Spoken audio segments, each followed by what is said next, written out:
This was not a trade. This was not volatility. This was not speculation. This was delivery, real metal, leaving vaults.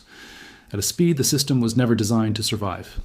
While most people were watching prices, the banks were watching inventories, and one of them blinked. Deutsche ran out of room, JPM ran out of patience, and retail ran out of silver. When metal moves instead of contracts, rules break, alliances fracture, and markets stop behaving. This is not about price anymore, this is about availability. And when availability disappears, power changes hands. What happens next does not show up on charts. It shows up in vault reports, in missing inventory, in silence where supply used to be. And the most important question is not what happened today. It is who will still have metal when the market opens again. The first signs of stress did not appear on price charts. They appeared in delivery reports. While most market participants were focused on screens and headlines, a small group inside the financial system was watching something far more important. They were watching metal move, not contracts, not promises, physical silver leaving vaults. For decades, the silver market was built on an assumption. Physical delivery would remain rare, controlled, and manageable. Paper trading would dominate, futures would roll, positions would net out. The metal itself would stay mostly still. This structure created confidence, but it also created hidden fragility. On this day, that structure cracked. Deutsche Bank was forced to deliver roughly 3 million ounces of physical silver. This was not a routine settlement. It was not a strategic choice. It was a requirement inside a system that normally avoids delivery at all costs. At the same time, JPMorgan emerged as the dominant buyer, absorbing nearly 80% of the metal that changed hands. This concentration was not accidental. It was intentional. Modern commodity markets are designed for liquidity, not delivery. Contracts exist to manage risk and transfer exposure, not to move physical goods. Delivery is the exception. When delivery becomes central, the system enters unfamiliar territory. Normally, banks manage stress by offsetting positions. If one bank is short, another is long. If pressure builds, contracts are rolled forward or settled in cash. The system depends on trust. Trust that metal exists, but will not actually be demanded. That trust failed. Deutsche Bank reached a point where rolling was no longer possible. The metal had to be delivered, and when metal leaves a vault, it behaves very differently from numbers on a screen. It cannot be duplicated. It cannot be promised twice. Once it moves, it is gone. JPMorgan understood this immediately. Their decision to absorb the majority of the silver was not about chasing profit. It was about control. In a tightening environment, control of physical inventory matters more than price movements. This is why the event was structural, not speculative. Retail shortages followed quickly, but retail was not the cause. Empty shelves, rising premiums, and missing coins were downstream effects. The stress began at the institutional level. Retail was cut off after the system began protecting itself. Wholesale markets move first, retail markets react later. By the time the public notices scarcity, inventory has already been reassigned. Silver that once flowed to mints and dealers was absorbed upstream. Once large institutions secure metal for their own balance sheets, that metal stops circulating. It becomes strategic inventory. The disappearance of retail silver is not a temporary inconvenience. It is evidence of a priority shift. When supply tightens, the system serves scale first. Smaller participants are priced out or excluded. This is not about fairness. It is about hierarchy. The deeper implication is more serious. When banks prefer physical assets over paper claims, it signals declining confidence in the structure itself. They are no longer hedging price risk. They are hedging availability risk. Availability risk cannot be solved with liquidity or policy statements. It can only be solved with inventory.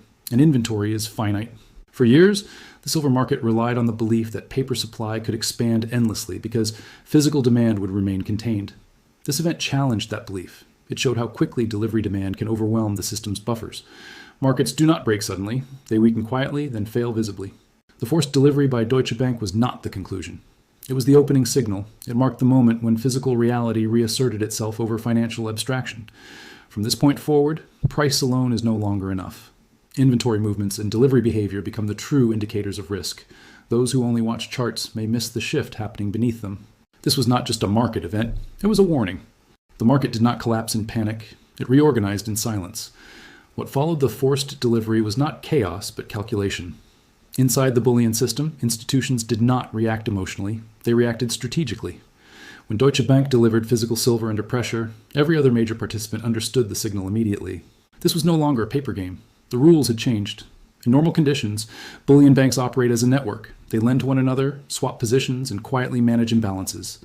A short position held by one bank is often offset by a long position held by another. The metal itself rarely needs to move. Trust fills the gaps. That trust is the foundation of the paper market. But trust has limits, and when those limits are reached, behavior changes fast. JPMorgan's decision to take the majority of the delivered silver was not an act of aggression. It was an act of defense. In a system where physical supply is tightening, holding metal becomes more important than maintaining appearances. JPMorgan chose certainty over cooperation. This is the moment where the relationship between banks began to shift. Instead of sharing risk, they began to internalize it. Instead of circulating metal, they began to retain it. This is what happens when institutions stop believing that the system will protect them. They start protecting themselves. From the outside, it may look like one bank winning and another losing. From the inside, it looks different. It looks like survival. Deutsche Bank did not fail because of poor speculation. It failed because it reached the edge of physical availability. When delivery is demanded and inventory is insufficient, reputation and history offer no protection. The contract must be honored. JPMorgan understood that if one bank could be forced to deliver today, another could be forced tomorrow. The lesson was clear. Metal in hand is safer than promises on paper. This behavior is not new in financial history. It appears whenever systems built on confidence encounter scarcity. At first, participants cooperate. Then they hedge quietly. Finally, they compete openly. The silver market entered the second phase. This phase is often misunderstood. Many assume that banks profit from volatility alone. In reality, banks profit from control of liquidity, control of flow, control of assets that others cannot access. By absorbing such a large share of the physical silver, JPMorgan reduced the amount available to the rest of the system. This was not intended to raise prices overnight. It was intended to reduce exposure. Fewer available ounces mean fewer surprises later. In this environment, paper claims become less attractive. They multiply risk instead of reducing it. Each claim assumes that someone else will deliver when needed. When everyone starts questioning that assumption, the entire structure tightens. This tightening does not announce itself loudly. It shows up in small changes. Delivery terms become stricter. Credit lines become shorter. Trust becomes conditional. These changes are invisible to most observers. Price charts may still look calm. Volatility may even decline for a time, but beneath the surface, flexibility is disappearing. For entrepreneurs and business leaders, this distinction is critical. Markets often look stable just before they become rigid. Rigidity is more dangerous than volatility. It removes options. When JPMorgan chose to secure physical silver, it reduced optionality for everyone else. Mints had less feedstock, dealers had less supply, manufacturers faced longer lead times, retail buyers faced higher premiums or empty shelves. Each layer of the system felt the pressure differently, but the source was the same. This was not a coordinated attack. It was a rational response to a shared risk. The term bank battle does not mean conflict in the traditional sense. It describes a breakdown in mutual reliance. When institutions stop assuming that others will act in the collective interest, they act alone. This is the point where paper systems begin to fragment. Importantly, this does not mean immediate collapse. Large financial systems can operate in a fragmented state for some time, but they become less efficient, more expensive, and more exclusionary. Access narrows. Those with scale, capital, and connections continue to operate. Those without are pushed to the margins. This is why retail disappears quickly in these moments, not because demand explodes, but because priority shifts. Silver did not vanish, it was reassigned. The deeper lesson of this phase is about incentives. When institutions believe that future supply is uncertain, they prefer possession over performance. They stop optimizing for return and start optimizing for resilience. This is a subtle but profound shift. Resilience-driven behavior reshapes markets. It changes how assets are valued, how risks are measured, and how decisions are made. Price becomes secondary. Availability becomes primary.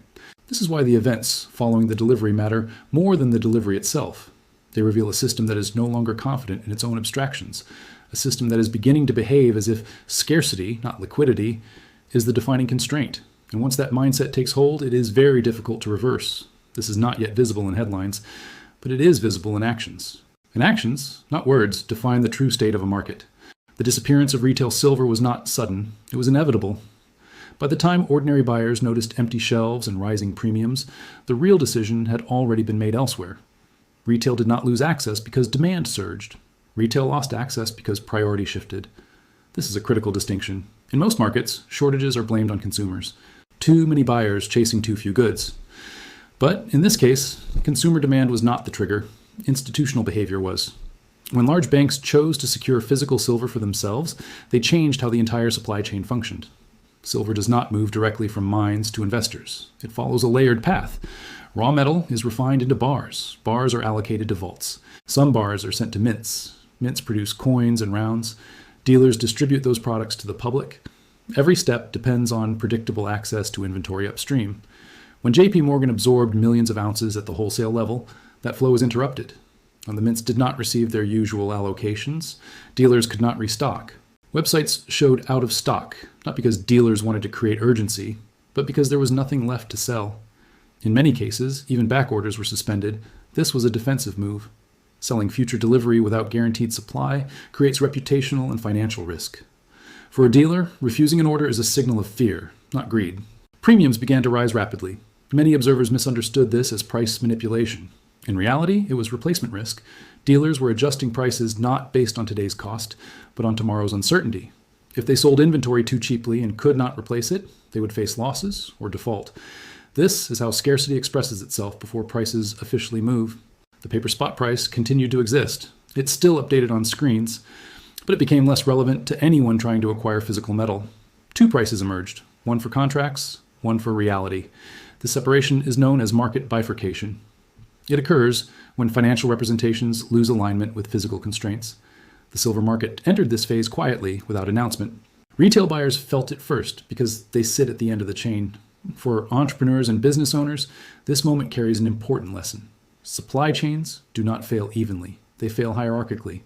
Those closest to the source protect themselves first. Those furthest away experience the shock last, but most severely. Retail silver coins are not a strategic priority for banks. They are a residual output. When supply tightens, residual outputs disappear quickly.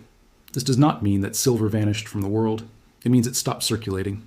Large institutions can afford to hold inventory without immediate use. They view physical assets as balance sheet insurance. Small participants cannot compete with this logic. They operate on turnover, not storage. As a result, the market begins to favor hoarding over distribution. This behavior changes incentives throughout the economy. Manufacturers delay orders. Dealers reduce offerings. Buyers rush to secure what remains. Each reaction reinforces the next. The system becomes rigid. Importantly, none of this requires panic. Calm, rational actors responding to uncertainty can still create extreme outcomes. In fact, the most disruptive market shifts often occur without emotion. They occur when everyone reaches the same conclusion independently. The conclusion in this case was simple. Physical silver is harder to replace than paper claims suggest. Once that belief spreads, behavior aligns around it. Retail investors often assume they compete with other retail investors. In reality, they compete with institutions upstream. When institutions decide to hold rather than circulate, retail demand becomes irrelevant. This is why availability disappears, even when price appears stable. The phrase, "retail eagles gone," captures this outcome symbolically. It reflects the removal of a visible, familiar product from the market. But the deeper meaning is structural. It signals that the system has entered a phase where access is restricted by design, not by accident. For young entrepreneurs, especially those building businesses tied to commodities, manufacturing, or trade, this moment is instructive. It shows how quickly assumptions about supply can fail. It also shows that price alone is an incomplete signal. A stable price with shrinking availability is more dangerous than a rising price with abundant supply. This is because it masks risk. By the time prices adjust upward, positioning opportunities are often gone. Those who secured inventory earlier gain leverage. Those who waited for confirmation are forced to accept new terms. The retail silver shortage is not the crisis. It is the symptom. The crisis lies in the reallocation of physical resources away from open markets and into protected balance sheets. Once assets move into that category, they rarely return quickly. This is how markets quietly change character, not with a crash, not with headlines, but with doors that no longer open when you expect them to. And once those doors close, the rules of participation are rewritten. The true consequence of the bank battle does not lie in what has already happened, but in what it makes unavoidable. Markets often give warnings before they change direction. These warnings are rarely dramatic. They appear as small shifts in behavior. Institutions become cautious. Inventory stops moving. Rules that once felt flexible begin to harden. The silver market has entered this stage. The forced delivery and the concentration of physical silver in the hands of a single institution revealed a deeper truth. Price is no longer the primary risk variable. Availability is. For years, financial markets operated under the assumption that liquidity could solve most problems. If supply tightened, capital would flow. If demand rose, prices would adjust. This logic works when assets are abundant. It fails when assets are finite and strategically important. Silver is no longer behaving like a typical traded commodity. It is beginning to behave like an input resource under protection. When banks choose to secure physical inventory instead of relying on paper exposure, they signal a loss of confidence in the system's ability to deliver later. This is not a bet on higher prices. It is a bet on scarcity. Scarcity does not require exhaustion. It requires uncertainty. Once institutions believe that future access may be restricted, they act early. They absorb inventory not to sell, but to remove risk. This behavior reduces circulating supply and accelerates the very conditions they fear. This feedback loop is difficult to stop. For business leaders, the implication is clear. Traditional indicators are losing relevance. Charts, forecasts, and models based on historical liquidity assume continuity. They assume that supply chains remain open and cooperative. When cooperation breaks down, those models fail. The silver market is showing signs of such a breakdown. This does not mean an immediate crisis. Large systems can operate in a constrained state for extended periods, but they become less efficient and more selective. Access becomes conditional. Terms change. In this environment, size and proximity matter. Those closer to the source of supply maintain options. Those further away face higher costs and longer delays. This dynamic reshapes competitive landscapes quietly. Entrepreneurs who rely on physical inputs must adapt to this reality. Waiting for confirmation in prices may be too late. By the time prices reflect scarcity, inventory has already been reassigned. This is why the events described in this story function as a strategic warning. They demonstrate how quickly a market can shift from abundance to protection without a visible trigger. They also show how power consolidates around those who move first, not those who react fastest. The idea that markets are fair, open, and continuously liquid is a useful abstraction. It is not a guarantee. In moments of stress, systems revert to hierarchy. Priority flows to those with leverage, scale, and foresight. Retail participants are not excluded by malice. They are excluded by structure. The broader lesson extends beyond silver. Any market dependent on finite physical resources is vulnerable to similar dynamics. Energy, rare metals, industrial components, and even food systems can exhibit the same pattern when confidence in future supply erodes. The silver market is simply an early signal. For decision makers, the most important takeaway is not to predict price movements, but to reassess assumptions. Assumptions about access, assumptions about continuity. Assumptions about who controls supply when stress appears. Markets rarely fail loudly at first. They fail by becoming unavailable. What appears today as a temporary shortage may, in retrospect, mark the beginning of a new regime. A regime where possession carries more weight than pricing, and where balance sheets value resilience over efficiency. This is the strategic shift underway. Those who recognize it early gain time. Those who dismiss it wait for confirmation that may arrive too late. The bank battle was not about winning a trade. It was about securing position in a changing system. And in systems defined by scarcity, position determines outcome. This concludes the analysis of the first phase of this event. The deeper consequences will unfold over time, but the direction is already set. The market has spoken, not through price, but through behavior. Those who understand the difference will be better prepared for what comes next.